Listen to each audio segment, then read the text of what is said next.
Welcome back to the latest episode of the Laura and Becky Show. We are sponsored by Clubhouse in Meadowhall, Ringwood Hall Hotel and Spa and Red Brick Estate Agents. Hello to all our little ferals. Welcome back. It's Wednesday. Today, halfway through the week. Actually, talking of Red Brick, just want to apologise to Red Brick Ross because we drove past him yesterday and I always get a bit excited when I see people I know. So I was like, honk on the car horn. You wound down the window and went, oi, oi! Like, that was like, oh my God.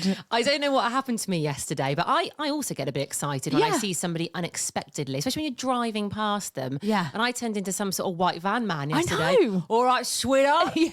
Oi, oi. If I can wolf whistle, I would have wolf whistled. And he's very smart, isn't he? He looked terrified. Yes. He was like walking along there. So I was like, oh, beep, beep. Well, he looked terrified, didn't he? He nearly jumped out of his skin, the poor boy. Sorry, Ross, but you know. He was just a bit excited to see you. Yes. Got a voice note, a lovely voice note from one of our listeners, Eloise. I like that name. Lovely name. She sent this in this morning. Hi girls, just wanted to let you know that I was in absolute stitches last night. I was howling. I literally couldn't breathe with laughter. Like honestly, I've never listened to a podcast where I'm actually laughing with tears, rolling down my face. It was so funny. Just had a little bit of a boring flat Monday, Monday blues, and I just thought I needed a little pick-me-up. And I was like, oh my God, the Laura and Becky Show, like that is just what I need in my life. So I was sat in bed and got on the podcast and pressed play, and from the minute I played it, I was just laughing. It brought me, I was smiling, I felt so much better, and I went to bed like happy, and that's how they make me feel, like after listening to their episode. So funny about the meter and the gas explosions and being poisoned and Googling it. That's just something that I would do and a lot of people would do, and it's so relatable. Brilliant. Keep up the good work, girls. Really proud of you. Bloody hell. I think she liked there's a review, isn't there? Christ. Yeah, Eloise, how much did you go pay? onto Google and put a little 5-star review in for us, please? How nice is that? And actually, we were saying that we thought that podcast was quite depressing. Do you remember? We were like, it's not very funny, that one. We talked about lockdown, gas leaks, being poisoned, the Armageddon alarm. Yeah. However, Eloise found it hilarious. Isn't it nice to know you've put a smile on someone's face before they sleep? Isn't it? We sit here, don't we, literally talking to each other in this little studio, not knowing what people think of the podcast. And that is such a lovely message to get. Thanks, Eloise. Right, you went out last night, didn't you? I did. Yeah, well, I did the most random thing last night. I don't know. Do you want to have a guess at what I did, maybe? What do you think I did on a Monday What do you think evening? she did? Did you get your legs waxed? Nope. Did you go out and hug trees? Nope. What did you do? Went axe throwing. Yeah. I've seen this. I've seen this. Well, mate, I tried it last night. Did you like it? Loved Did it. you? Yeah, I would. I think this should be some form of therapy. Oh. Yeah, I think if you're a little bit angry or a bit frustrated, or maybe it's the time of the month, or maybe you're perimenopausal and you need to get a bit of anger out, book in to go axe throwing. Right. Was a good one. Yeah. Can you put like a photo of someone in the middle of the target? Do you know what? You probably can. I mean, I didn't last night, but you probably can. So there was a guy, I went with a couple of friends, and there was a guy who was like with us the whole time. Like they take safety very seriously. Well, yeah, I mean, it's paramount. Well, so much so that when I went, you have to like sign a waiver and everything. Yeah. Oh, God. I know, it's serious. And actually they give you, because it's in a bar, this axe throwing is like in one of those games bars, and they give you a band, and it's a yellow band. That means you can't go up to the bar and buy alcohol before the axe throwing. Yeah. Oh, I don't know. If I'm sold on this. Well, I was a bit like, oh God. And then she went, have you had a drink before coming here? And I started to panic. I was like, I mean, I hadn't actually. Started to panic. I was like, have I? Haven't I? I can't remember. But I hadn't. And so very strict on it, but I felt like I needed a drink before the axe throwing. So I did go to the bar and I ordered a lemonade, which I don't think I've ever done before in my life. Right. It felt most odd not ordering alcohol. Anyway, went and did the axe throwing. It was great, but it's harder than you think. There's like different ways you're allowed to throw the axe. But once you like get the hang of it, Oh, mate, it is so It hits the spot, does it? therapeutic. Yes. No way. So I would highly recommend, if you've had a bit of a tough day, bit of a not very good week, look into axe I throwing. wonder where this has come from. Why there's lots of bars with axe throwing in? Like, where does that come from? Don't know. Because it is a bit of an odd thing to do. I mean, it's a bit different, isn't it, for a Monday evening? But you know what? I'm here for it. I'm gonna book on again. We should go. No, I'm not into that. I don't want to bloody buy a lemonade before. Oh, hello, come on, lemonade, please. I'm just going to throw an axe. Mate, you're perimenopausal. I think you need to go axe throwing. Okay. Right. Okay. So yesterday, well, I've been thinking about this for a while. You'll know what I mean. I've had dry lips for a while, and I keep nicking your Elizabeth Arden. What is it? 8-hour miracle cream. Yes. It's, by the way, guys, that is so good for sore lips or basically anything. Well, I've ordered some that still hasn't come. So I need Joking. the order's just disappeared. So I don't know where my cream is, but I ain't got it. Now, if I put anything else on my lips, they just go dry. My lips don't like Vaseline. They don't. I got some White Company lip balm. Nah, didn't like that. Mate, let me talk to you about lip balm quickly because I know about this, okay? All of those other lip balms, even Vaseline, they sit on the surface of your lips. They don't absorb. Yeah. Right. They don't do that. Someone told me, I can't remember who, and this is how I then, a few years ago, discovered or was told about Elizabeth Arden 8-hour cream, because that gets right in all your crevices and sorts it out from the roots, if you like. It's great. It's got quite a strong taste, though, hasn't it? That's It's the almost only a little thing. bit antiseptic sort of thing, isn't it? But it's fine. Anyway, I was watching TikTok the other day, and this guy was like, get ready with me as I blah, blah, blah, blah, blah. And why is it all get ready with me? So I was in a rush. It really pissed. I've got half an hour. I'm like, well, what? Start your TikTok earlier then, you idiot. It just annoys me. But anyway, so she was like, blah, blah, blah. All her frigging toners, moisturisers. By the way, we need to talk about that on another pod. What is it with skincare at the moment? Jesus Christ. Mate, it's like an actual thing. So she put on her 20 ointments, and I'm still there like an idiot watching, to be fair. And then she just popped on some lip balm. She went, yep, nipple cream. And I was like, hold up, what? Yeah, rewind. I rewound it. She put nipple cream on her lips, and she was like, by the way, if you're not on with this, then you need to. Nipple cream is the best thing for your lips. Well, nipple cream's like miracle cream, isn't it? Isn't your nipple skin the same as your lip skin? Apparently so. Yeah. Something happened actually when I had Lily, when I gave birth to Lily, and she was trying to latch on. You know that awkward bit at the start where they're like biting. It's horrible. It's painful. Lily knows this. She actually bit off some of my nipple. I kid you not. How? It was something to do with the way she was sucking it, but it was literally, my nipple was half hanging off. I was so worried. I thought I'd be deformed forever. Honestly, I was really upset in hospital. It was really bad. But I use that nipple cream, and I think it's like, it comes in a purple thingy-majigget. I put it on my Insta. Yeah. Got recommendations from people in skincare. Yeah, so I'm going to go and buy some from Boots today. You should. The purple, I can't remember what make it is. The purple one's really good. It's Mate, it sewed my nipple back on. It literally, in about 3 days, it repaired the nipple, and now it's right as rain. So it's Lanchino. Let's see it. Lanish. Well, that's how it's spelled. And then hang on, let me just find it. Yeah, show me the one. I didn't know that about your nipples. Why did I not know that story? Not many That people one. do. Yes, I think that's one in the purple packaging. I'm going to get it. I'm excited about this. Well, imagine what it can do to your lips. If it popped my nipple back on, imagine what it can do for your lips. And by the way, breastfeeding, let's just quickly talk about that. Right. I find the concept of breastfeeding amazing. Like, your boobs fill with milk for a start. That's nuts, isn't it? Just in case you didn't know, guys. And then if you haven't breastfed, then when they latch on, there's nothing nicer than, and then that milk, it's the nicest feeling in the world, but it don't have squirt out, doesn't it? Mine used to reach a metre. I had a bit of a different experience, but yeah, no, I didn't actually squirt any of mine out. Oh my God, mine, I was like, water guns. Yeah. Pew, pew, I mean, pew. I'm kid you not. And then when you get mastitis, is it? You put a bloody cabbage leaf on your boob to help. I mean, who discovered that? Who was walking around with sore boobs and went, there's a cabbage, just pop that on my boob. Oh, it worked. How nuts is that though? It is nuts. The female body is amazing, isn't it, really? Isn't it just? But anyway, I'm going to go and buy some nipple cream today, and I'll give you an update. You let me know how you get on. Right.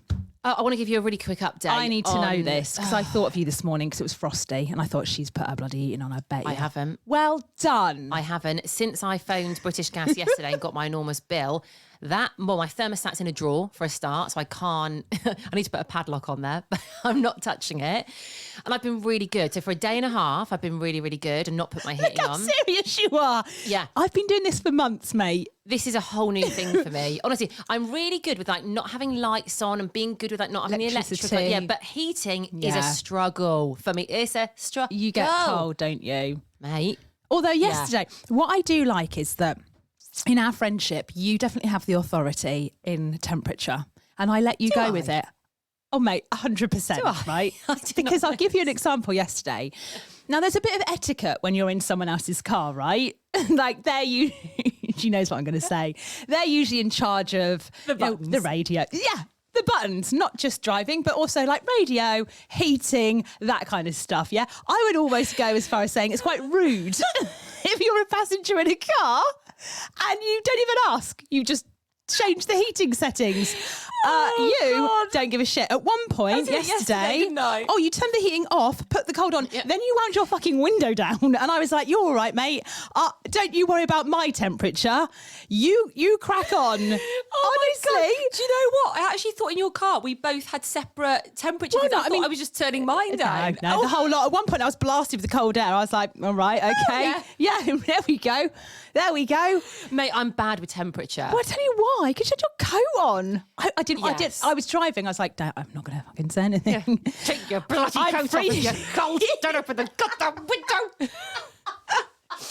But I know how it affects you, and you start huffing and puffing. You get really stressed. So I'm like, I'm fine. I'll put up with the freezing cold temperatures. Yeah, I hate being cold. It's like my worst fear. People have described my house as a sauna before. Oh yeah, it's another level. I remember when you used to live in that bloody apartment, top floor. Everything dies when it enters your apartment. Everything. All the plants are wilted and brown because it was so hot. Yeah. You are so you can imagine what a struggle this is for me now, not having the heating on in the winter. I mean, I have it on in the summer. You've got your electric blanket. Yeah, but I'm getting through wood a lot. It goes quick. Do you know what I mean?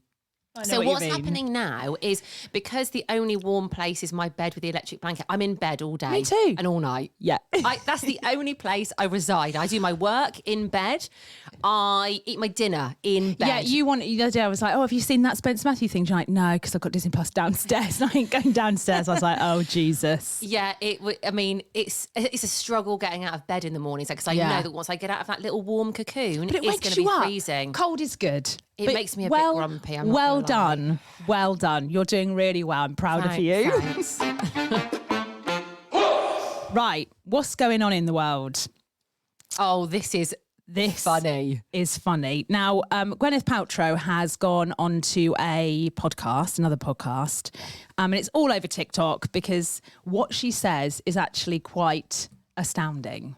Well, it kind of shows that she's just really out of touch with the normal person and real life, which I guess we all kind of knew anyway, didn't we? But this just proves it. I mean, if ever there was a sign of people's lives different to normal people's lives, famos, then this has got to be it, hasn't it? I mean, there's us lot not having our heating on and in bed with our electric blankets, and here's Gwyneth Paltrow. Yeah. I mean, it is incredible. I'm just going to try and connect now to this. I'm going to play a clip of what she says. Hang on 2 secs.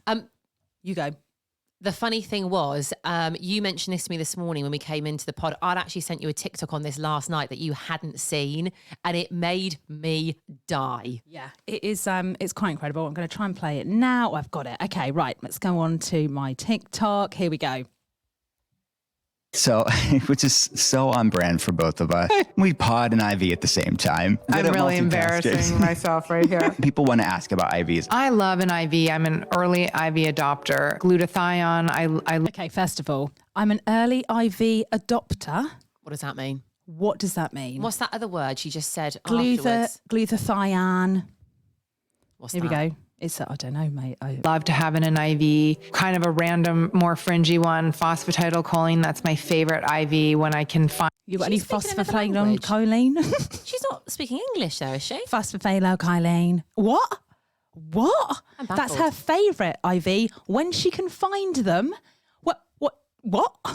What is she actually talking about? While she's talking, she's hooked up to an IV. While she's doing a podcast.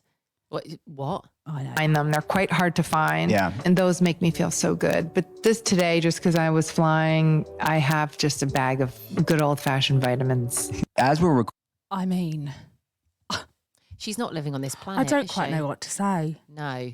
There is another clip where she's talking about what she eats. Yeah, or what she doesn't eat. More to the point. I mean, like you were saying earlier, there's something about eating hearty meals, isn't there? Yes, especially when it's cold. And Like if this. she ate properly, she wouldn't need an IV full of vitamins. Yeah. Well, she says that she's eating, or she fasts, doesn't she? Which there's something in fasting, isn't there? I get that. And then she's talking about having bone broth for lunch, which you were saying is meant to be pretty It's good supposed for to be you. really good for but you, yeah. who's got time to make up some bone broth? Why don't you buy it? Oh, can Like you? a soup. Oh, I'm going to go looking for it today. In Tesco? There we go. Aldi? We're going to be on bone broth, aren't we, tomorrow? Yeah. But Yeah, actually... F you, Gwyneth Paltrow, Yeah. but actually I'm going to go buy bone broth. It sounds disgusting as well. Bone broth. What the hell? Is that just cooking bones and drinking the juice? I think it's the flavour. It's like when you make a good gravy, you often make Okay. that with bones and it's really tasty. But I mean, who's got the time to do all of this? To be fair, though, I will say this. I have been banging on about getting a vitamin IV for a while because we know the lovely girls at Dermaglow, don't we? Yes. They do vitamin IVs. I used to have them when I was a rep. Mate, they're banging.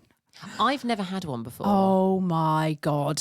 Yeah. Listen, I bet they make you feel amazing as well, but it's just the fact she's there doing a podcast with Well, one I in, and I bet she's having them know. all day, every day, isn't I mean, she? give over. Just quickly as well, if you haven't seen that, it's worth looking at all the God. like funny ones on TikTok that are responding to Gwyneth, because that is so It's funny. hilarious. So our mate today, now some people may have heard this story. You said you hadn't, but as I tell you the story, you may have heard it. So, you know when like mum influencers were massive on Instagram, it was probably kind of like just before lockdown and at the start of lockdown, they were like the ones when it was Yeah. all about the mums on Yeah. Instagram. And there was a really famous one called Clemmy Hooper, I think is her name, mother of daughters. Now, a lot Right. of people would have followed her and would have known of her. Oh, where is Well, it now? weirdly, I follow Father of Daughters, her bloke. Yeah, so he don't was follow on his, well, she's not on Instagram anymore. Right, Which okay. I'll come on to. Yeah, so he started his, because she had a blog, she's a midwife, right? Okay. And she started this blog, then she went onto Instagram, became really big. He featured on her Instagram, but then he went on FOD, they called Yeah. him, Father of Daughters. He went on to become really, really big as a couple. They were seen as like the couple of like Right. parent bloggers, right? Okay. Anyway, they were massive, and I think it all kind of like ended with them like being in Marks and Spencer's adverts and everything. They were huge. Okay. Making lots and lots of money. They had 4 daughters, 4 beautiful daughters, and they seemed like the perfect family, right? Yeah. I followed both of them. Anyway, there then was this whole thing where Clemmy, mother of daughters, disappeared from Instagram altogether. Nobody could understand it. She had all these followers, was making all this money. Everyone was like, where's Clemmy gone? Anyway, if you are an influencer, Instagrammer, or even if you're not, you may have heard of, is it Tattle, the forum where everybody goes on and talks about influencers. Right. And a lot of trolls go on there and Right. slate them. It's not a very nice place, I don't think. But she was getting a lot of stick. But not just her, every single influencer who's doing quite well gets a bit Yeah, of slating terrible. on Tattle. So she was getting a real slating. Anyway, it really affected her. So what she did was, and this has all come out, and she admitted it herself, she created an alias, like a normal person, and went online and she started defending her family. So people didn't know it was her. They just thought it was some random on there. Right. And she was defending her family, going, oh, they don't seem that bad. They seem like a really nice family, blah, blah, blah. But it escalated and she became obsessed with going on and doing this under the alias of Alice, I think it was. Right. Anyway, it escalated to the point where she then started trolling other influencers. She became the troll. Yeah. So she went on because she was getting trolled. It consumed her so much. She became a troll. And she trolled some really, really big, well-known influencers. Anyway, people started to cotton on to this, right? Oh. Yeah, honestly, it's the most mad story. Right. And so to look at her, you'd never think, well, I mean, you never know what a troll looks like, but you'd never think she would do something like that. So then people started to cotton on to the fact that Alice, this alias, was never going in on Mother of Daughters. And they were like, this is a bit weird. Why is Mother of Daughters immune? And then they were like tracking her location and when and where she posted it all. Who's got time to do this? Mate, I don't know, but they were onto her. They were like detectives. Anyway, long story short, they all then found out that it was indeed Mother of Daughters under the alias of Alice trolling other influencers. Then she came out on Instagram and did a post and said, yes, I've got to admit, I'm really sorry. I have done this. It's really affected my mental health. Here are my reasons. I'm coming off social media. Came off social media and she's not been back on since. But she's on his because he still posts like... He will post pictures of her. Yeah, but she is not on Instagram herself. She's not posting. Has he ever said anything about it? Yes. Oh, he has. So he did come out and he put a statement. He said he was really, really disappointed in her behaviour and blah, blah, blah. I mean, obviously he's going to have to say that, but they're still together.